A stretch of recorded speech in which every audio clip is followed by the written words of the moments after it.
বর্তমানে মন্দির মসজিদ নিয়ে সোশ্যাল মিডিয়ার মাধ্যমে কিছু মানুষ তারা কিন্তু একটা বিষবাষ্প মানুষের মধ্যে ছড়িয়ে দিতে চাইছে, এবং এই যে ভারতবর্ষ যে গণতান্ত্রিক দেশ, সেখানে সর্বধর্ম সর্ব জাতির মানুষ যেভাবে সুন্দরভাবে বসবাস করছে, সেই শান্তিকে একটা অশান্তি পরিবেশ তৈরি করতে চাইছে। এবং এরই মধ্যে আমরা দেখতে পাচ্ছি বারবার কিন্তু বাংলা সম্প্রীতির এবং নানান ধরনের কিন্তু যে ঘটনা, সেগুলো আমরা দেখতে পেয়েছি এই বাংলাতে। এরকম একটি অন্যতম ঘটনা হচ্ছে, আপনাদের জানিয়ে রাখি, গতকাল এই যে মসজিদের সামনে আমি রয়েছি, 4 নম্বর ওয়ার্ডে অবস্থিত নিজদানপুরের এই জামে মসজিদ, এখানেই যেমনটা আমরা পুলিশ সূত্রে জানতে পারছি, গতকাল বিকেলের যে নামাজ হয় 4টের পরে, সেই নামাজ চলাকালীন এক অজ্ঞাত পরিচয় যুবক সে কিন্তু নামাজের কাতারে গিয়ে ঢুকে পড়ে এবং সেখানে গিয়ে সে বসে পড়ে।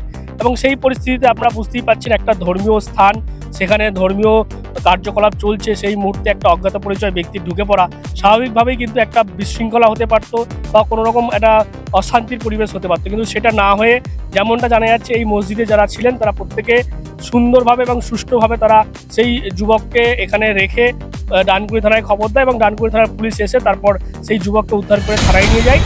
আমরা আসলে নামাজ পড়ছি, সেই সময় নামাজ পড়ে বেরোচ্ছি, তখন দেখছি একজন ব্যক্তি ঢুকে পড়েছে মসজিদে, বসে আছে। আমরা সব জিজ্ঞাসা করলাম, তারপরে এখানে চার দোকান আছে, এখানে জিজ্ঞাসা হলো, তারপরে ওর পকেট থেকে চেক করা হলো, পাসপোর্ট বেরোলো, তারপরে আপনার আধার কার্ড ছিল, যত রকম আইডেন্টি কার্ড পকেটে ছিল। আমরা ভাবলাম, অথচ সে হিন্দু, তাও আমরা কোনো কিছু ঝামেলা করিনি, বা আমরা সঙ্গে সঙ্গে থানায় ফোন করলাম। থানায় ফোন করতে উনি থানা থেকে সব পুলিশ আসলো, এসে নিয়ে গেল। তখন কি আপনাদের নামাজ চলছিল? আর নামাজ চলছিল, তখন ছিল ঢুকে পড়েছি, ঢুকে বসেছিল ভেতরে। আমরা তো চিনি না যে কি হলো, হয়তো বলছে, ফার্স্ট বলছিল বুকে যন্ত্রণা হচ্ছে। এবার আমরা দাঁড় করলাম সবাইকে, বাইরে সবাই লোক ঘিরে দাঁড়ালো, কোথায় বাড়ি না বাড়ি সব জিজ্ঞাসা করা হচ্ছিল সঠিকভাবে আমরা পৌঁছে দেওয়ার জন্য, কিন্তু তাকে জানা কি বলতে পারছে না। আমরা সব আইডেন্টিকে দেখা হলো, দেখার পরে থানায় ফোন করা হলো, তারপরে নিয়ে গেল। মানে এটাও তো একটা সম্প্রীতি হ্যাঁ, হ্যাঁ, নজির এই বাংলায়। উনি আবার বেধর্মী, আমাদের এই মুসলিমের মধ্যে না। তাও আমরা কোনো কিছু মারধর বলুন বা কোনো উত্তপ্ত হয়ে কোনো কথা কিছুই আমরা বলিনি, ভালোভাবেই আমরা জিজ্ঞাসা করেছি। তারপরে চা পানি খাওয়া হয়েছে, চা পানি খাওয়ার পরে জিজ্ঞাসা হয়েছে কোথায় বাড়ি, কী করে যাবে। আর ওর নাম্বার থেকে নিয়ে আমরা ফোন করেছি আবার, যে কোথায় বাড়ি বা তোমার পরিচিত এখানে আশেপাশে কেউ আছে কিনা। ঠিকানা দেখা গেল তমলুক না কোথায় বাড়ি, তমলুক ঠিকানা ছিল, পাসপোর্ট ছিল, আধার কার্ড ছিল, ভোটার কার্ড ছিল। ডানকুনি থানায় ফোন করা হয়েছে। কালকেই তো আসছে বেরিয়ে, আচ্ছা কালকেই বেরিয়ে এসছে, বলে আমি ডোমজুর যাবো, আমি সেই মেয়ের বাড়ি আচ্ছা বলে আজ থেকে যায়নি, এই ডানকুনিতে চলে এসছে। আচ্ছা কারণ মসজিদে লুকিয়েছিল, তার মসজিদের মানুষরা ওকে নিয়ে এসে যে তুই কোথায় যাবি, ওরা ধরে নিয়ে এসে থানায় দিল। এখন কি ছেলেকে নিয়ে যাচ্ছেন? এখন আমি ছেলেকে নিয়ে যেতে যাই, যাতে না পাগলামি করে, উৎপাদ না যেন করে। পুলিশের ভূমিকা নিয়ে কি বলে? পুলিশ যেভাবে আপনার ছেলেকে উদ্ধার করে দিল, পুলিশের ভূমিকা ভালো তো, কিন্তু আমি ছেলেটাকে কি করে নেশামুক্তি করবো, সেই আমার সেইটাই টেনশন। আমিও পাগল হয়ে যাচ্ছি, একটাই ছেলে, সে যদি উল্টা পথে যায় তাহলে সেই মায়ের কি হয়, কি জগতে কি চলছে জানি না। কোথায় বাড়ি আপনাদের? আমাদের বাড়ি পূর্ব মেদিনীপুর। এই ছেলেটাকে বাইরে পাঠিয়ে কি ভুল করছি? আগে তো ছিল না, এই 3 মাস কাজ করছিল, একটা কাকে মেয়েকে বিয়ে ঘরে বউ করে, আর তার সর্বশান্ত করে, আর তাকে এরকম চক্রান্তে ফেলাইছে। আচ্ছা, আপনার নামটা বলুন। আমার নাম কৃষ্ণা গুপ্ত। ওর নাম কি? ওর নাম সিদ্ধার্থ গুপ্ত। তারপর যুবকের কাছ থেকে খবর নেওয়ার পর পুলিশ জানতে পারে এই যে যুবক সিদ্ধার্থ গুপ্ত, তার বাড়ি হচ্ছে পূর্ব মেদিনীপুরের যে তমলুক সেখানে, এবং তারপর তার পরিবারের সঙ্গে যোগাযোগ করার পর আজকে কিন্তু সেই যুবক সিদ্ধার্থ গুপ্তকে পুলিশ তার পরিবারের হাতে তুলে দিয়েছে।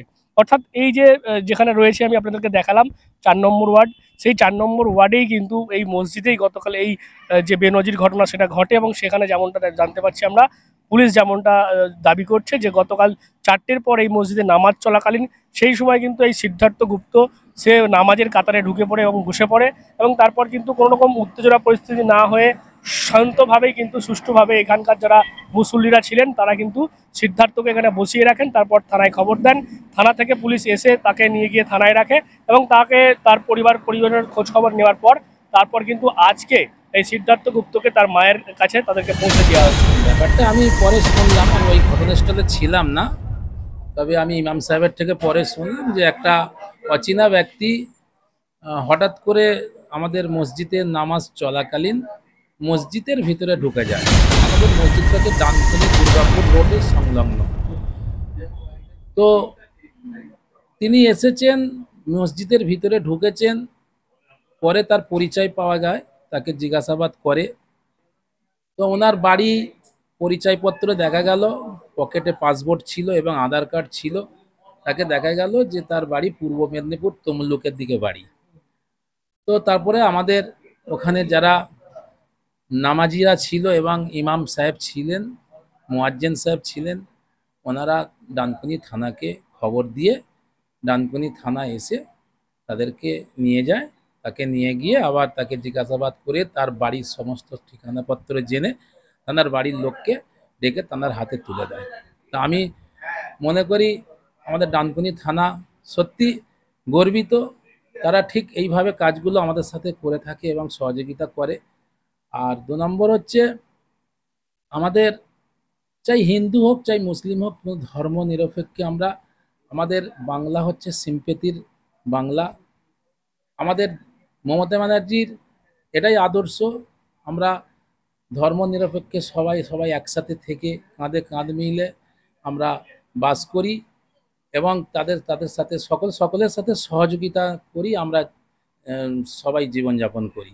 তাই আমরা আগামীতেও চাইবো যে মানুষের পাশে দাঁড়িয়ে এইভাবে কাজ করি। অর্থাৎ একদিকে যেমন পুলিশের ভূমিকা নিয়ে এলাকার মানুষ যেমন খুশি, পাশাপাশি কিন্তু বারবার যে কথা আমরা বলছি যে বাংলা কিন্তু সম্প্রীতির বার্তা দিয়ে আসছে, সেটাই কিন্তু দেখা যাচ্ছে এই ঘটনা থেকে। এবং এই যে সোশ্যাল মিডিয়ার মাধ্যমে যে একটা বিষবাষ্প ছড়িয়ে দেওয়ার চেষ্টা করছে বেশ কিছু অসাধু মানুষ, সেটা কিন্তু কোথাও গেলে দেখা যাচ্ছে বাস্তবের মাটিতে কিন্তু মিলছে না। বাস্তবের মাটিতে কিন্তু এভাবেই সর্বধর্মের মানুষ কিন্তু শান্তি শৃঙ্খলা রেখে এবং সুন্দরভাবে এভাবেই একে অপরের পাশে রয়েছে এবং প্রশাসনও একে অপরের পাশে থেকে এভাবেই কিন্তু আজকে এই যুবক, যেটা জানতে পারছি আমরা মানসিক ভারসাম্যহীন, তাকে কিন্তু উদ্ধার করে পুলিশ তার পরিবারের হাতে তুলে দিয়েছে। কি বলবেন আপনারা এই বিষয় নিয়ে? অবশ্যই কমেন্ট করেন কমেন্ট বক্সে। এরকম আরও খবর পেতে নজর রাখবেন ডিএনএন বাংলায়। ডিএনএন বাংলা সবার মনে সবার ফোনে।